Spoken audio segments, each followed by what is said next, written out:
Two major events in China have left America and its allies feeling daunted. These two events occurred when the Indonesian people demonstrated against their government. Because the government was so distant from the people, because it never listened to their demands, the people took to the streets. So far, the people are dissatisfied with the government's performance, which remains unchanged, and none of their demands have been met. The media is filled with mutual blame and attacks between the people, between the Indonesian National Police, Polri, the Indonesian National Armed Forces, TNI, and the people. It's complicated, confusing, and doesn't produce any policies. Amidst this chaos, especially the media's influence, China and 24 partner countries made two major milestones. First, China held a victory parade, or China's victory parade in World War II, after defeating Japan. This wasn't just a victory parade, but a symbol of power change. Xi Jinping, Putin, and Kim Jong-un, the three of them, stood at the center of the grandstand. This was a strong signal to America that the three of them were a badass or bestie alliance.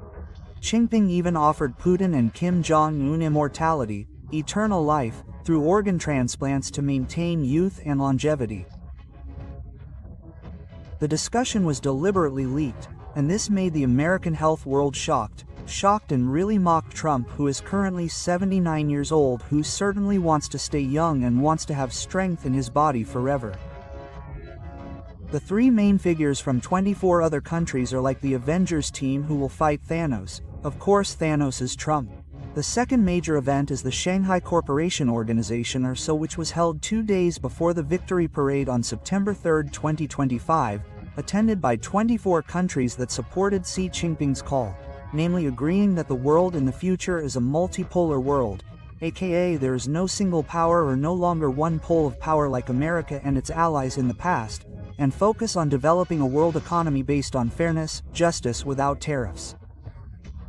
When the world's eyes turned to Tiananmen Square, yesterday's victory parade was not just a parade, but a showcase of war equipment such as lasers, smart tanks that use AI, underwater drones, triath missiles, or nuclear-tipped missiles that can be launched from land, sea, and air, which amazed the world at what China has. Its weapons are beyond the expectations of world military observers, which led many to conclude that China is currently combat-ready.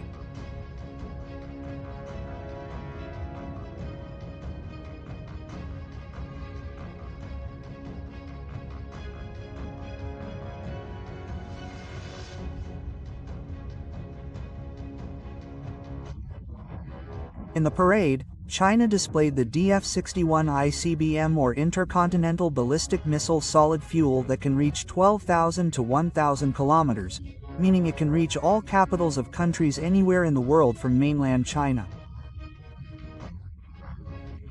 Then there is the F-5C, which can carry 10 nuclear warheads, where each warhead can separate itself from or target cities around the main target.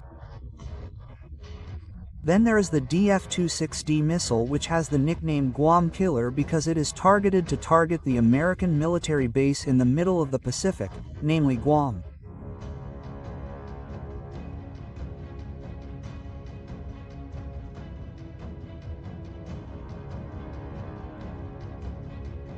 All of these attack weapons are differentiating factors. China isn't building a one-to-one or apple-to-apple comparison with America's fleet or war power. However, China is making America's power appear weak and vulnerable. China is building AI-based forces, missiles, drones, war robots for reconnaissance, and personal logistics carriers. This makes the weapons of armies around the world appear outdated. This is probably what confuses Mr. Prabowo and often makes him angry. Because his officials don't understand this, they buy outdated weapons like jets, old fighter jets, and tanks, all manually operated by humans.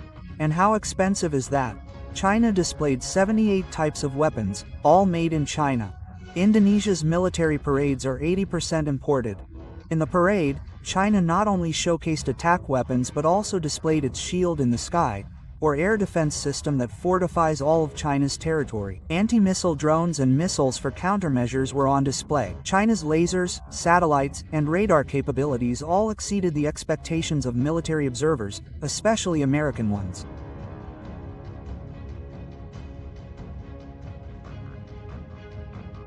Like the HQ-28 high-altitude interceptor outside the Earth's atmosphere that counters ICBMs, ballistic missiles, and also showcased the HQ-9C to counter missiles from the surface to China's opponents.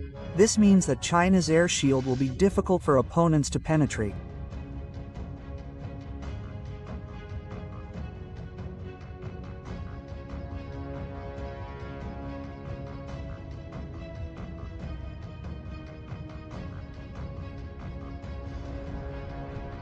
If Indonesia doesn't have this air shield, so the IKN is not protected, Jakarta is not protected for this air shield matter. Modern warfare where if a missile is launched towards Indonesia, there is no interception.